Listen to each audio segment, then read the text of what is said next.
Hello and welcome to Clash of the Dice. I'm James and this is just a hobby vlog to show you a product that I've come across which will hopefully help me with Warcry. Now if you watched our first Warcry bat rep, one of my closing comments was that the tokens that you use to track wounds are a bit naff. They're a good idea to give you some way of tracking wounds. You get a bunch of them. You got a 5 on one side, a 10 on the other, and then you've got other ones with a 1. Ooh, camera's frozen. And a 3. And you get a bunch of them. And that's fine and dandy if you're using models that haven't got too many wounds. But you can use things like zombie dragons in the game, and they've got like 40 or 50 wounds. So if you're tracking these things, it gets a bit meh on the table. And you can use dice, but again, you're going to be using quite a lot of d6s, and that is going to be a bit meh as well when you're tracking 35-40 wounds. So I did a search on the internet and I came across this thing. This is from Art of War Studios, and straight up, they are not paying me to do this. I bought 20 of these with my own money and they arrived today. Now, they don't arrive like this. They arrive like this. So they come as a sheet of acrylic plastic with everything marked in, and you can just pop these out. And they don't come with instructions. So the point of this video is to show you how you get from this to this. And it's pretty cool. I mean, you've got your 10s here, and you track that with this little dinky dial up here. And I think the idea is that you have this, when you've got multiple of these, this arrow points at the model. So when you've got loads of models having a fight, that little arrow will point at the model it applies to. But a big model like that, you can just put it on the base and it's not too bad.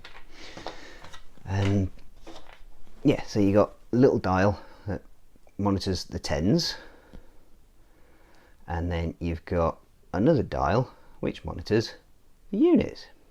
So from 0, 1, 2, 3, I'm not teaching you how to count, but you get the idea. And yeah, so you can track from 59 wounds right the way down to 0. So yeah, I thought it was pretty cool. Like I say, ordered 20 of them. That should be plenty for most games of Warcry that I'm ever going to play. Yeah, so I'll show you how we get from this to this. Right, so yeah, as I say, you get these bits of red acrylic plastic. I'm assuming it's acrylic. It's like most things I've made out of acrylic before, and it's got 2 protective layers on it of peelable film, and this one is quite obviously peelable film. The one on the top, for want of a better term, it's almost got like a papery finish to it, but it is still very similar to this plasticky vinyl type coating, and you can just about make out gaps around the edges, so the things just do punch out. And then you get these magnets which just, in theory, push into the hole. Now then, this first one, so yeah, literally just hold together with magnets. It comes apart nice and easily. So take the dial off. And there we go. Ooh, the magnets come out of that one, out of the middle row. So yeah, that's kind of what it looks like. Now, what I did was I started by pushing a magnet into this one, and it went in quite nice and snug. And then you can just simply pop the next one on, push that onto there, and then this top one was very loose. I mean, you can see how loose that second one was. The top one was very loose, so what I did was I put a blob of super glue across the top. Now then, you'll notice that the numbers and everything, and there's a little skull here on the little dial, and this inner dial here, they're filled in with white, whereas at the minute they're red plastic. Now, there's an article on their website that tells you how you can fill the white in, and what they recommend is a crayon. So what we're going to do is peel off the top layer. Let's have a go at that. I think you can do it without peeling off the top layer, but I'll do it this way. And it's better to do it, from what I've discovered, before you take these off, out of the frame, because I took this one apart and then I thought, need to do the numbers, and it's a bit more fiddly if you're doing the numbers after you've taken it out of the frame / sprue. Now you're going to need your craft knife to get little bits of coating off the middle of numbers like that. There we go. And then see if we can do this one without it coming out of the frame too much. There we go. Peel it off with my knife. Probably wasn't a good idea to cut my fingernails literally just before I did this video.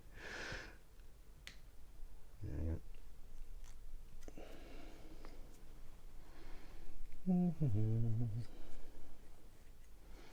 It's very sticky, so it's sticking to my fingers as I'm peeling it off. Be careful not to scratch the surface too much. Stuck to my fingers, because you get rid of this off my fingers a minute.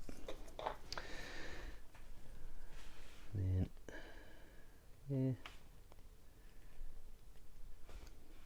Gone. Gone. Gone.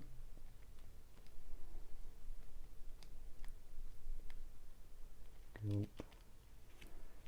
That's quite sticky.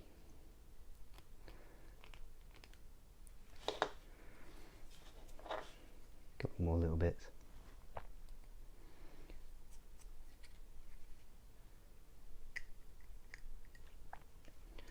And then this inner ring thing here. There we go.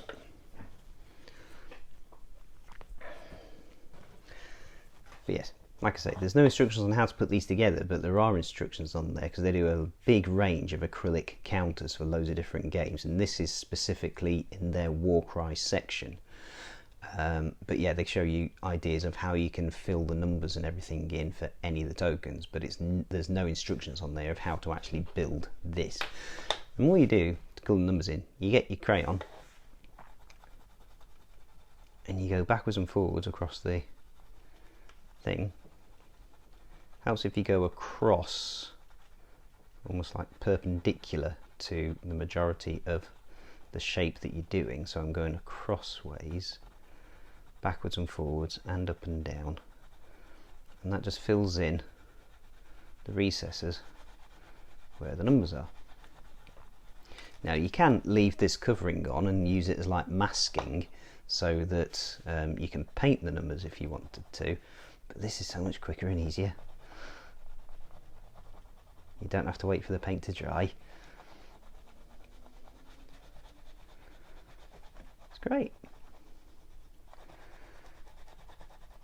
And the wax just builds up in the recesses where the numbers are.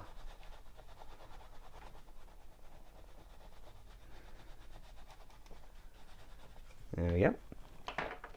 And then get a rag of some kind.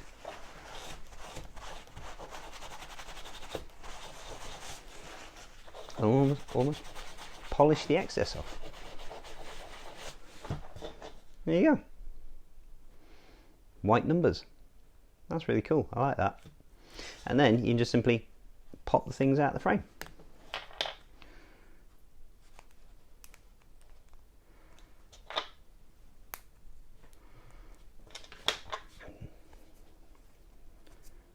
Right. Now then, this is the bottom, the one that's units going from 0 through to 9. And I suspect, yeah, that is quite loose. So I suspect I'm going to have to do on this one what I did with the top one on here, which is pop it in place and then put a blob of super glue on the back, just to hold it in place. That's a thought. Let's peel off the backing as well while we're thinking about it. And this coating comes off a lot more easily than the paper finish one. bit of excess wax there.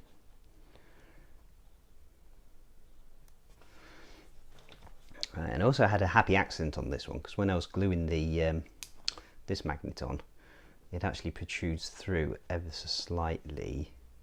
That's not a design fault, but yeah, there's a little bit of a lip where the magnet is not quite flush with the bottom. And so that's not a design fault, it's just simply the way the magnet was resting on the table. I hadn't pushed it flat against the table when I put the blob of super glue on, and that has the result of pushing the other magnets through, so the one at the bottom pushes through. So it's a bit more difficult to push them from side to side, because the magnets are effectively forming a tiny axle just because they push through ever so slightly into the lower layer. And I like that. It's a happy little accident, and I'm going to try and replicate that. But so yeah, what we need to do is,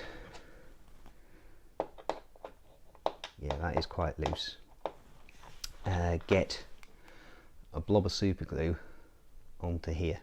And what I didn't bring with me was said super glue. Right, we have super glue. So what I'm going to do is turn the dial over so I've got the back pointing upwards.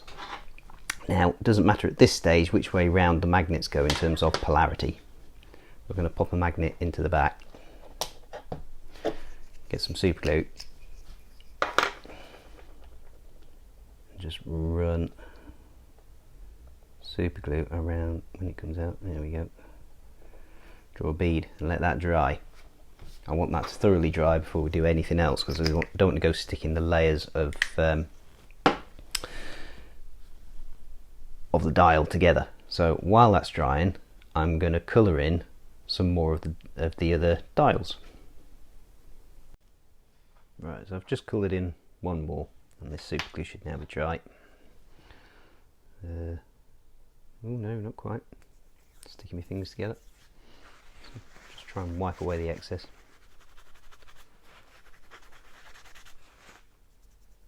There you go. Right, so now if we get another magnet, make sure we get the polarity right. Pull them apart. Pop the next one on, so the 10s, pop that onto the top. And then another magnet. Pull them apart.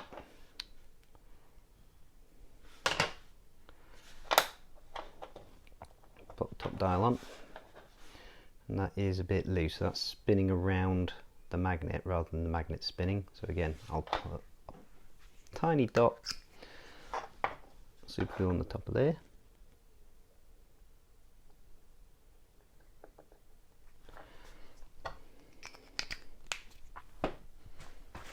Dab away the excess. Let that set and hope it doesn't stick together. Yes, there we go. That's now dried.